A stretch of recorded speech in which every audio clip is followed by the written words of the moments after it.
Major League Baseball trade deadline, 6 p.m. Eastern Time Thursday.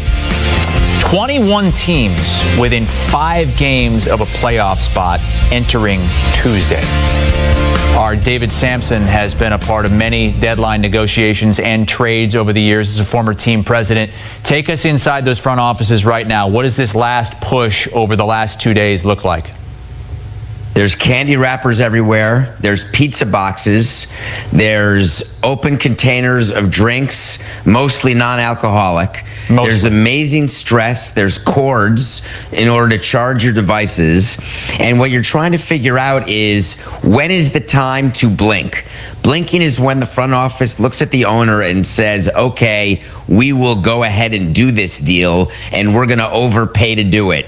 Or we're going to get less back than what we really hoped we'd get, depending on, are we selling or are we buying? When you get into the final 48, which starts tonight at 6 p.m. Eastern, that is when you start the process of deciding when the blink comes. Sometimes it doesn't come until 5:30 p.m. on Thursday, half hour before the deadline.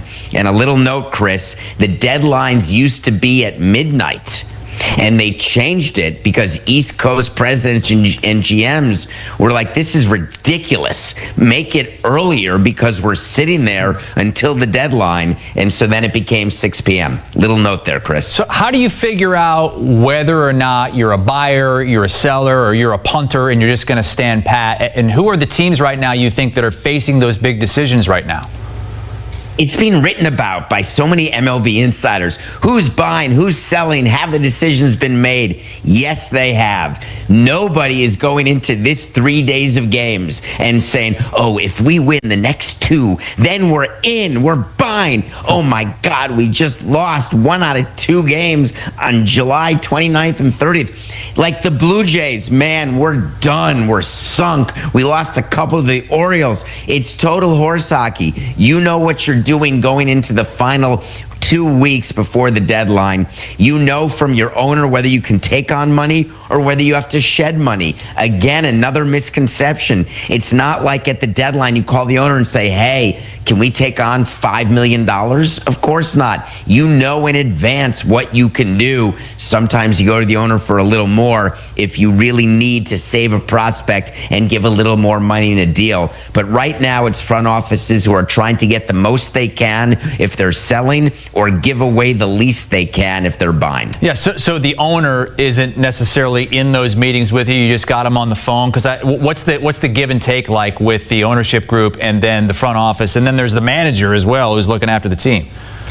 So there's 2 people who have assignments in your deadline room. You have your GM, your president of baseball operations, your head of scouting, player personnel, etc. And you have like an intern. Their job is to keep the commissioner's office on the phone, because in order to get a deal approved, if there's money going back and forth, the commissioner's office has to approve it before 6 p.m. So you have someone on the phone with the commissioner's office. Then you have someone on the phone with the trainer, because you have to exchange medical, and you got to be ready to do that. And then you've got someone on the phone, mostly me, with the owner. The owner's not in the room, but he's hearing everything that's going on, checking in every half hour, and we're checking in with him when we're close on deals. So 3 phones, 3 people in and out of rooms. It's total mayhem as you get close to the deadline. And the mayhem starts, I would say, tomorrow morning. The day before the deadline, morning of, is when it gets crazy. So what's worse, I guess, for someone in the front office like yourself, a GM or a team president? Is it standing pat and just kind of rolling with what you got, or rolling the dice and taking a chance the rest of the season? I loved buying. I mean, I'm thinking about a trade that happened in 2016. We traded for Fernando Rodney and traded away a minor league pitcher whose name just came across your lips a couple days ago. Chris Paddock was traded by the Marlins to get Rodney, and Rodney was an all-star that year for the Padres, and he came to the Marlins, couldn't get anyone out, but we tried. And it wasn't for lack of trying. Sometimes you buy and it doesn't work. Sometimes you buy and you get a ring. Sometimes you sell and you get back nothing, and you can't believe you wasted the opportunity. It's really hit or miss, and I know fan bases get frustrated, but I must tell you that all 30 fan bases feel the same way. There's plenty of misses, plenty of hits. It's very normal. We have one of your trades queued up for you here on HQ. It wasn't at the deadline, but in the offseason of 2007, a trade where you sent away a couple of guys that got you a ring. How was ownership involved in this one? What? What do you mean? Because we traded a future Hall of Famer because I couldn't get a stadium and the owner said we're not going to be able to extend Miguel, so get him traded. And we had him traded to several places, and including to Anaheim. And then we ended up with the Tigers deal when they offered two of the top prospects in baseball in Maben and Miller. And then I got crucified for the rest of time, including today, almost 20 years later, when you're bringing it up and it's not even the deadline. Other than that, I don't remember it at all. So to you, though, is it really a regret? Because it wasn't your choice. You can't really regret it, can you? I regret a lot of things that aren't my choice. Yes, of course, I know we had to trade Miguel because it was the health of the franchise going forward. We had not gotten the ballpark that I'd promised the owner, and we had to get assets for Miguel that were younger than Miguel, and we knew he was a Hall of Famer. We had won a World Series with him just a few years earlier, and we loved our team. So regret. We had to do it. Any president of any team in our position would have made the same trade. But of course, I'm the one who did, so I'm the one who gets the heat for it, and I get it, and I'm fine with it. But anyone inside baseball understands why that trade was made. And by the way, Burke Badenhop was awesome. One of the 6 players you got in return for Miguel Cabrera and Dontrelle Willis. David Sampson with us here on HQ. A very busy time in Major League Baseball as we inch toward the deadline. 2 days from now, the Dodgers, overwhelming favorites to win the World Series. And then it's a couple of National League East teams, the Phillies and the Mets. Potentially the best position player available on the market, and it's not Eugenio Suarez. You put out an article last night about Steven Kwan of the Guardians. Do you think he'll get dealt, and where could he end up?